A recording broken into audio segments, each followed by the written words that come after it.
Here we have what was a very dead socket 7 Pentium motherboard pulled out of an IBM Aptiva 2140. To give a brief summary, it's from mid-1997, and it was also available in a pretty similar Slot 1 variant. It shipped with an OEM-specific version of Windows 95 OSR 2.1. It's a later gen socket 7 with PC66 SD RAM as opposed to EDO, and a rather early example of integrated USB support. It has a SYS5597 for integrated graphics, and a Trident 3D Image 975 for 3D acceleration. There are jumpers that suggest support for AMD equivalents like the K5 and K6, but I've heard mixed things about trying any CPU that's not within IBM's very rigid specs. To keep things simple and stick within those guidelines, all tests in this video are going to be done with the 233 MHz Pentium MMX and a 128 MB stick of backwards compatible PC100 SD RAM. This repair began as a simple test to see if the motherboard would post if given a CPU and RAM known to be working. When it didn't, it warranted taking a closer look, and a quick glance revealed significant trace damage on the underside of the board. Each corner of the board is also bent upward, and a sizable chunk of ground rail on both sides was chipped or broken off. On the underside, a total of 84 traces were damaged or entirely severed. It would have taken an obscene amount of time to follow each severed point to a via for continuity testing, so I jumped straight to etching the damaged traces. It quickly revealed the severity and extent of the damage and provided direct points of contact to work with. To give a rough estimate on how many traces retain continuity out of the 84 damaged, I would say about 10%, mostly towards the center and the underside of the PCI slot. A few showed a weak connection, the rest of them showed none. After etching out the traces a little more, and making sure the contact points were thoroughly clean of any soldering mask or any extra residue, I put a generous amount of flux along the cut and began tinning up the traces. One goal was to see how many of the lesser damaged traces could be restored with a little extra solder and some reflowing. That worked okay, but it also led to some mixed results. Some of the traces reflowed nicely and showed reliable continuity. Quite a few points were too far apart, and then a small few were somewhere in between, showing weak or unreliable continuity that was somewhat deceptive into later tests. With a reliable method for tinning up thin wire, and all the broken traces on the motherboard properly cleaned, exposed, tinned, and fluxed, I got to work. To reconstruct the rest of the points, I used size 40 American gauge wire. It's about as thin as a strand of hair, so it can be tricky to tin and work with in general, but once you get used to its temperaments, it's very useful for reconstructing and rebuilding traces. Conventional work holding tools that are great for holding thicker wire typically aren't precise enough to hold or reinforce wire that's that thin. My solution was to use an old makeshift tapping block I had laying around. It's a solid block of cold rolled steel, and with some flux, it can withstand pressure from the tip of a soldering iron well and absorb a lot of heat. The flux atop the tapping block was useful for temporarily positioning the wires for soldering, and it served a double purpose in fluxing the wire up enough to keep it from getting too hot. When the wire on top of the block was positioned properly, reasonably fluxed up, and ready to be soldered, I cleaned and tinned the tip of the iron and applied just enough solder to it to form a bead, then positioned the tip a small gap above the flux on the block and dragged the fluxed wire through the bead with the intent of not really touching the tip of the iron at all and just having it kind of run through the bead itself. The ideal size of the bead, say about as thick as a grain of rice, maybe a grain of like wet rice. It's the best direct comparison that comes to mind.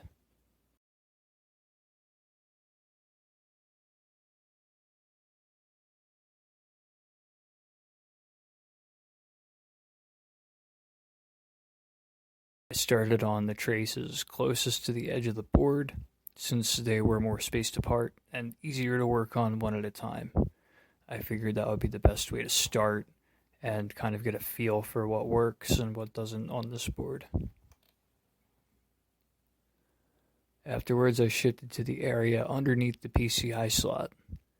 This area was definitely a bit trickier since some of the broken traces appeared to be part of the PCI bus and led directly into various pins for the PCI slot. And then quite a few of the traces went beyond those pins, but ran very, very close to them. So this area required much more caution and precision to rework, as each point that needed to be repaired was a hair away from bridging one of the other points around it and creating a short. The same could be said for continuity testing. Doing it in this area required being much more thorough, testing along one side of the cut, then the other, then across, while being absolutely certain that the leads are touching one trace and one trace alone, then trace to check for shorts. The last area I focused on was the center.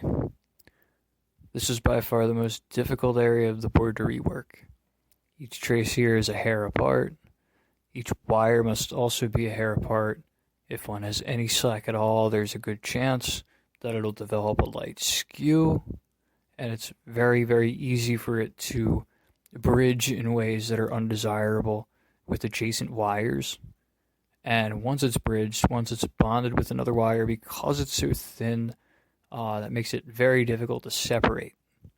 So very easy to bond and equally difficult to separate, at least without causing some kind of damage.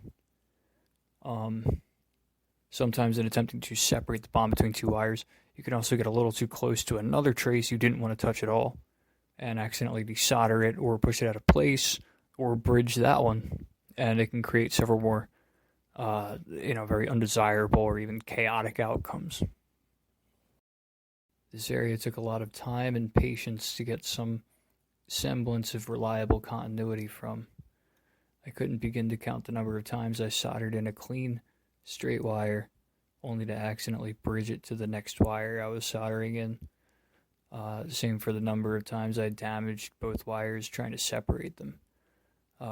Most of the wires in that stretch, they were only successfully put in after a lot of do-overs, putting one wire in, then the next, then having to take both of them out because it wasn't done right, starting over at square one again, potentially 3 times if necessary, until everything in that general area is clean, straight, and has nice continuity. Definitely takes a lot of patience. This trouble extended over to cleaning up the very generous amount of flux that I put on the board. Running over the fluxed area with some isopropyl alcohol and Q-tips exposed a number of rough burrs and joints that were either weak, bridged, entirely held in place by flux on one side, or some combination of the three. Eventually, the continuity tests all along the cut started looking convincing enough that it felt ready to test.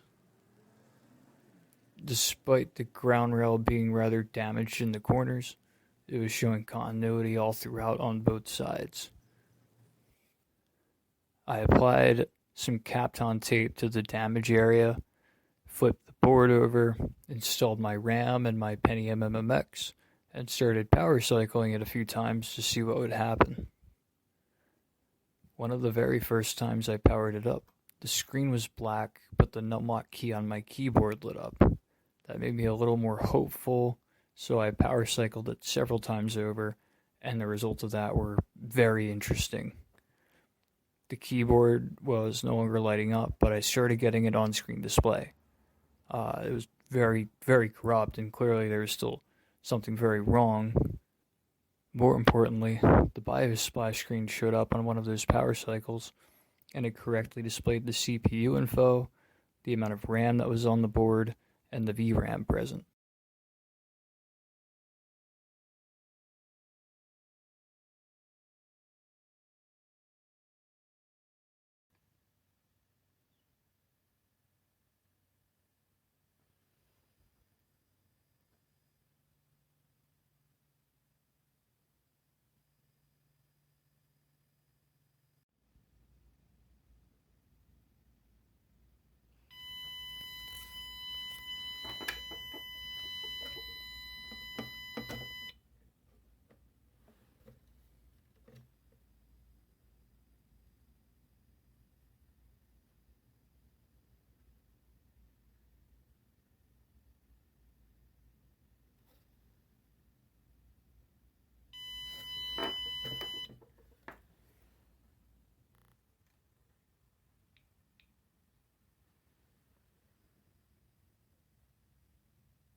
From here, I unplugged everything and then spent several more hours checking for shorts and reworking problem areas.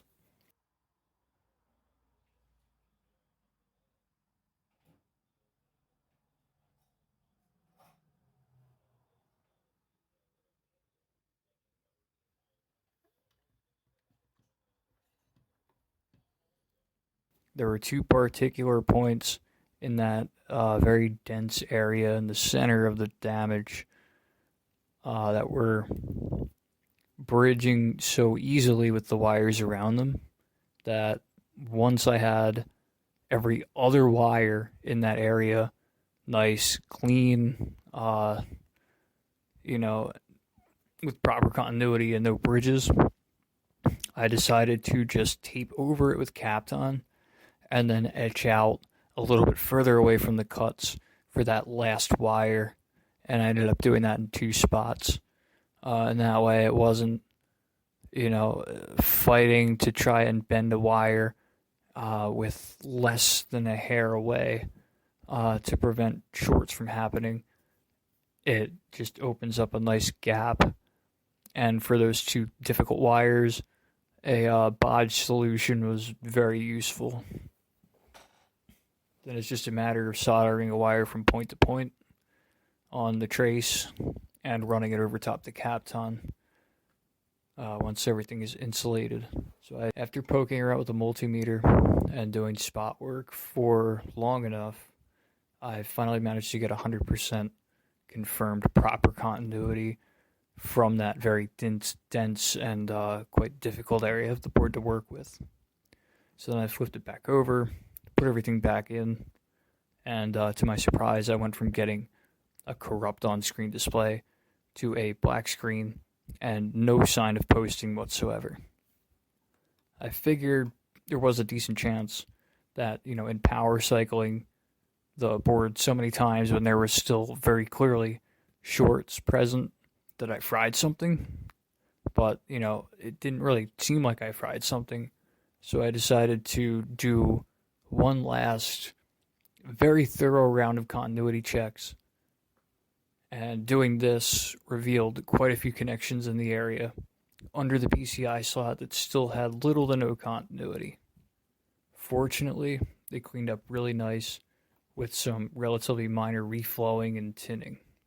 At this point, I was finally able to confirm 100% continuity and zero bridges, shorts, or weak joints throughout the entire problem area. Every one of the 84 traces damaged across 168 contact points were as fixed as they could possibly be, with very little left to do otherwise. I hooked everything back up and powered it on. Much to my surprise and almost to my disbelief, the motherboard posted. I got a clear on-screen display. I got a working keyboard. I could go in and out of the BIOS menu. A system board error pops up consistently on startup, but otherwise the motherboard was behaving exactly as it's supposed to, even if no secondary storage is present. At that point, I couldn't resist seeing how much further it could go, so I put a new CMOS battery in, plugged in the original IBM branded CD-ROM that came with it from the factory, and a floppy disk drive emulator preloaded with some useful images, like the Windows 98 Second Edition startup disk. In place of a hard drive, I went with a very basic compact flash to IDE adapter, a Type 2 SD to CF converter, and a 4GB SDHC card. Save for the floppy disk drive, the BIOS detected everything.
The computer successfully booted into the Aptiva recovery disk, which then launched a tool that formatted the SD card, and then from the command line, skipped over the GUI and just directly installed Windows 95 by extracting some files off a disk.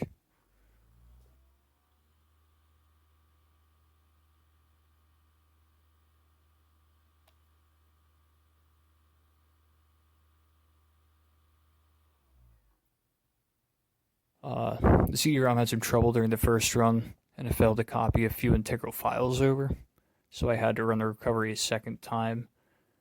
And during that, the disk failed a couple times, so I had to let it retry on disk read errors a few times, but eventually it made it all the way through.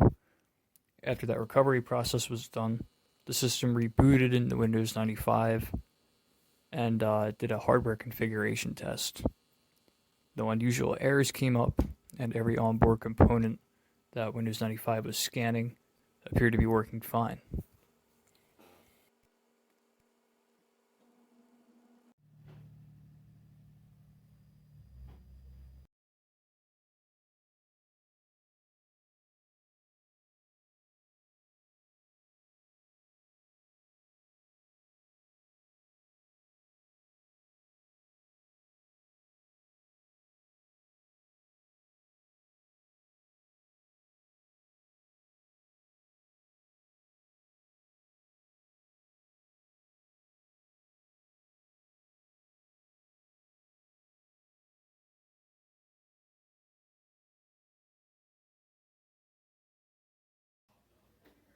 At that point, when the computer was restarting, I decided to turn it off quick, plug in a PS2 mouse and some speakers. And then after turning it back on, it went through, installed some extra drivers, and finally it rebooted in a higher resolution with nice gradients, sound, stable MPEG-2 playback, which, it just, I really, I can't believe it actually works. I decided to go through the rest of the OEM side setup that installs the Microsoft Plus pack, theme packs, live icons, and a number of extra features unique to this particular Aptiva. Everything works shockingly well. I wasn't expecting it at all. Now that it's working, I have no choice but to make a part 2, putting this back in its case and maxing it out. The case for this motherboard is in equally rough shape. It's missing its original proprietary power switch, but I lucked out and found the exact 6-pin male connector it needed in a broken car tape deck, and I've been able to use that to make a makeshift switch and turn the computer on and off without having to plug it and unplug it at the power supply. So yeah, make a part 2, put it back in its case, max out the RAM, maybe put an Ethernet card, a hard drive card, with faster data transfer, and a nice graphics card in it, and see what we can do.